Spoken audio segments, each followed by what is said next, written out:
Grammar में की जाने वाली 5 ऐसी गलतियां जो अक्सर लोग जाने अनजाने में कर बैठते हैं और उन्हें इस बात का पता भी नहीं चलता। तो दोस्तों जानते हैं उन 5 ऐसे पॉइंटों के बारे में जहां लोग अक्सर गलती करते हैं, अक्सर लोग फंसते हैं, जिससे कि आप आगे चल के यहाँ गलती ना करें। तो चलिए जानते हैं। मैं नहीं मानता। दोस्तों बात करते हैं पहले पॉइंट की कि कहां लोग सबसे ज्यादा कंफ्यूज होते हैं। देखिए नंबर आने वाला इट्स वर्सेस इट्स। दोस्तों यहाँ पे सबसे ज्यादा कंफ्यूजन देखी जाती है लोगों की कि भैया लोग कंफ्यूज जाते हैं कि ये इट्स और इट्स देखने में तो सेम लगते थोड़े थोड़े, लेकिन इनका यूज लोग एक ही जगह कर देते हैं, लेकिन इनका यूज अलग अलग जगहों पे होता है। कैसे देखते हैं दोस्तों। इट्स शो करता है पोजेशन को। क्या पोजेशन मतलब अधिकार, किसी चीज के ऊपर अपना अधिकार दिखाना हो तो वहां पे हम इट्स का यूज करते हैं। एग्जाम्पल देखिए, the company change it's logo. Company ने अपना लोगो चेंज कर दिया। अब यहाँ पे कंपनी इट्स क्यों लगाया, क्योंकि लोगो पे अधिकार कंपनी का था, इसलिए इट्स लोगो है ना, समझ में आया।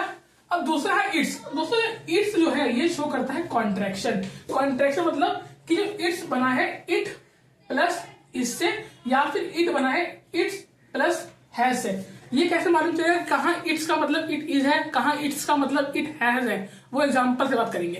लेकिन अब कॉन्ट्रैक्शन का मतलब समझ लीजिए, सब सब्जेक्ट को और वर्ब को आपस में ऐसे करके जोड़ा जाए तो उसको हम कॉन्ट्रैक्शन बोलते हैं। तो देखिए इट्स कब लगेगा, एग्जाम्पल क्या लिखा है, इट इज रेनिंग आउटसाइड, बाहर बारिश हो रही है, तो यहाँ पे हमने इट इज को कॉन्ट्रैक्ट करके क्या लिख दिया, इट्स रेनिंग आउटसाइड।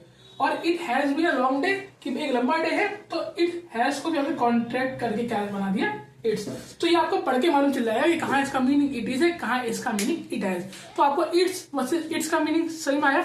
इसको पढ़ते कैसे, इसको दोस्तों मैं आपको बार बार इट्स इसलिए बोल रहा हूँ कि लोग यही बोलते हैं, जबकि इसको बोलने का सही प्रोनाउंसिएशन क्या है, it's versus it is, it's versus it is.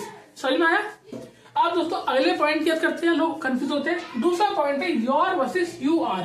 लोग क्या पढ़ते हैं, लोग पढ़ते हैं योर वर्सेस, इसे भी लोग योर ही पढ़ते हैं, है ना, लेकिन जबकि इसे पढ़ते क्या है, योर वर्सेस यू आर।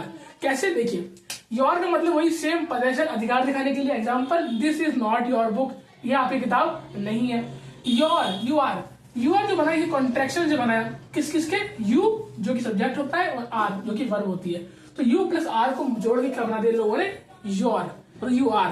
तभी लोग क्या पढ़ते हैं इसको योर, वो होता क्या है यू आर।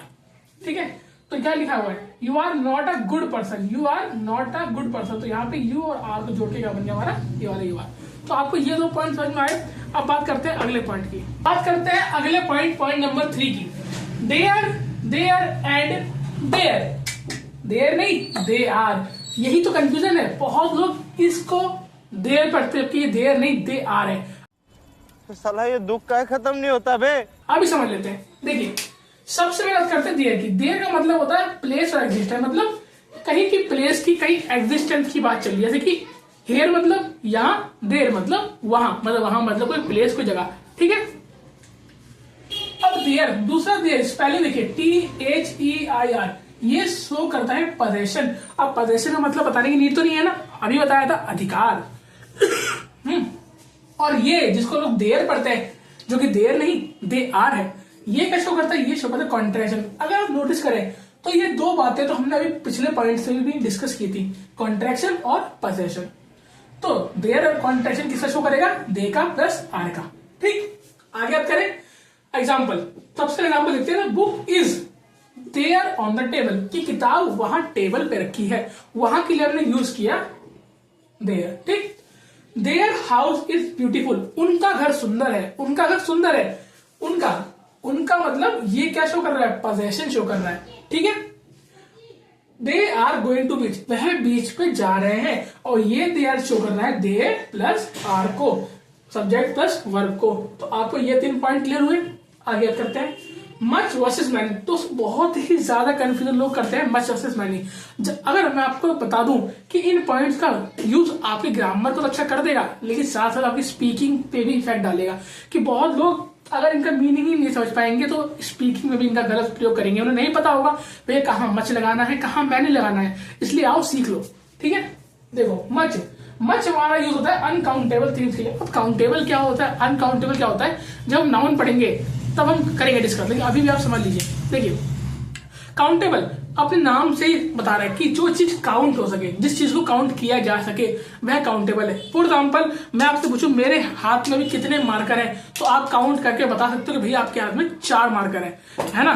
तो जिस चीज को हम काउंट कर सकते हैं वो काउंटेबल, और जिसको काउंट नहीं कर सकते अनकाउंटेबल। अनकाउंटेबल हम एग्जाम्पल एयर, वाटर, किसी की फीलिंग, किसी का प्यार, किसी के प्यार को आप काउंट नहीं कर सकते, है ना।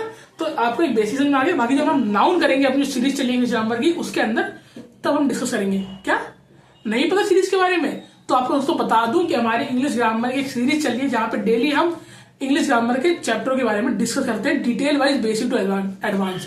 अभी वो कुछ दिनों से रुकी हुई थी, लेकिन दोबारा से उसे रिवाइव किया जाएगा, जिसमें आर्टिकल चैप्टर चल रहा है। तब तक आप वाला आर्टिकल चैप्टर कवर कर लो, क्योंकि अब उसमें नाउन स्टार्ट होने वाला है। बिल्कुल बेसिक टू एडवांस कराया गया है, ठीक है। चलो वापस आ जाओ अपने सारे टॉपिक पे, है ना।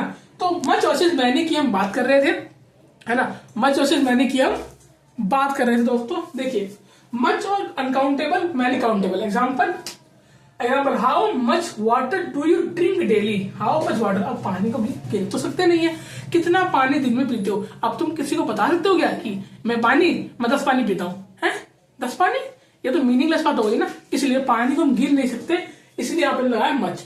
और how many friends do you have, तुम्हारे पास कितने दोस्त हैं। अब अपने दोस्तों को तुम गिन सकते हो ना, इसीलिए मैंने लगाया, ठीक है। अब आ जाओ हमारे आज के पॉइंट नंबर 5 पे, और सबसे ज्यादा कंफ्यूजिंग टॉपिक पे। ठीक है दोस्तों, आई एंड मी में लोग कंफ्यूज होते हैं, क्योंकि आई का मतलब ही मैं, मी का मतलब भी मैं, और हिम में कंफ्यूज होते हैं कि ही का मतलब वो और हिम का मतलब भी वो, ठीक है। ऐसे बहुत सारे होते हैं, शी, हर, है ना, बहुत सारे होते हैं, लेकिन इन्हीं दो से आपको सबका क्लियर हो जाएगा। ये होते क्या है, तो ये हमारे प्रोनाउन होते हैं। जब हम प्रोनाउन टॉपिक की बात करेंगे तब हम एक प्रोनाउन पढ़ेंगे, पर्सनल प्रोनाउन, उसकी टेबल पढ़ेंगे, तब आपको समझाऊंगा ये। बाकी अभी समझ लीजिए, तो आई होता है सब्जेक्ट के रूप में, ठीक है, सब्जेक्ट के रूप में काम कर रहा है, और ऑब्जेक्ट के रूप में कौन होता है हमारा, मी, ठीक है। ऐसे ही हमारा सब्जेक्ट के लिए और ही हमारा ऑब्जेक्ट के लिए। अब आपको अगर ये भी नहीं पता कि सब्जेक्ट क्या होता है, ऑब्जेक्ट क्या होता है, तो मैं दोबारा बता दूं, इंग्लिश ग्रामर की सीरीज में जाइए, topic number 1 some important terms है, उसके अंदर जाके समझ लीजिए, ठीक है। चलिए सबसे एग्जाम्पल लेते हैं आई और मी के। देखिए आई हमारा सब्जेक्ट है, I went to the market, मैं मार्केट गया। ये सेंटेंस बिल्कुल ठीक है, क्यों, क्योंकि सब्जेक्ट क्या है, आई है, बिल्कुल करेक्ट। अगला, मी वेंट टू द मार्केट, क्या। अब आप बोलोगे भैया अभी तो बताया आपने कि मी हमारा ऑब्जेक्ट के लिए आता है, तो मी यहाँ पे आ ही नहीं सकता, तो मी यहाँ पे आ ही नहीं सकता, क्यों, क्योंकि मी हमारा यूज होता है ऑब्जेक्ट के लिए, यहाँ पे हमारा आई आना चाहिए था, तो यार हमारा गलत हो गया भाई। अगला, she gave the books to me, उसने किताबें मुझे दी, मी हमारा बिल्कुल सही जगह पर है, ऑब्जेक्ट की जगह पर है, correct. She gave the books to I, क्या आई हमारा यहाँ हो ही नहीं सकता, क्योंकि आई हमारा सब्जेक्ट के लिए आता है, सही में आ गया। अगला एग्जाम्पल देख लीजिए, ही और हिम के। He is my best friend, वो मेरा बेस्ट फ्रेंड है, सब्जेक्ट सही। Him is my best friend, हमें पता है हिम हमारा सब्जेक्ट की आता ही नहीं, हिम हमारा ऑब्जेक्ट होता है, इसलिए गलत हुआ। आई कॉल हिम स्टडी, मैंने उससे कल बुलाया, बिल्कुल perfect. I call he study, गलत, है ना। तो आपको इतनी बात समझ में आई, आपको 5 पॉइंट समझ में आया। आपको ये 5 पॉइंट समझ में आ गए तो आज आपने बहुत कुछ सीख लिया, लेकिन अभी पिक्चर बाकी है मेरे दोस्त। अब मैं आपको इन्हीं टॉपिक्स को भी कराए 5 पॉइंट, इनके ऊपर कुछ जल्दी से क्विज देता हूँ, क्विज आपको वो सॉल्व करने हैं, जिससे आपका रिवीजन भी हो जाएगा और आपके दिमाग में टॉपिक बैठ भी जाएगा। तो फटाफट नोट कर लीजिए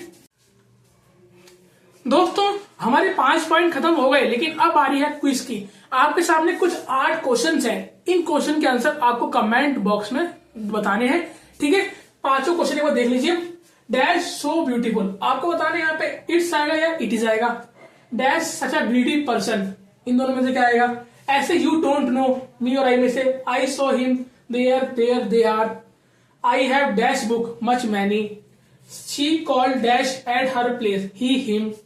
dash not going with us, they are there. Godrej change colour of dash logo recently, it is. अच्छा यहाँ पे आपको बता दूं, तो आपको क्वेश्चन करंट अफेयर ही मिल गया कि हाल ही में गोदरेज ने अपने जो लोगो है उसका कलर चेंज किया था। आप सर्च कर सकते हैं गूगल पे, ठीक है। दोस्तों ये 8 क्वेश्चन है, इसका आंसर कमेंट बॉक्स में देना, ठीक है। अगर आपको वीडियो अच्छी लगी हो इसे लाइक करें, कमेंट करें, शेयर करें अपने दोस्तों के साथ में, और चैनल को सब्सक्राइब करना ना भूलें। मिलता हूं नेक्स्ट क्लास में और धमाकेदार वीडियो के साथ।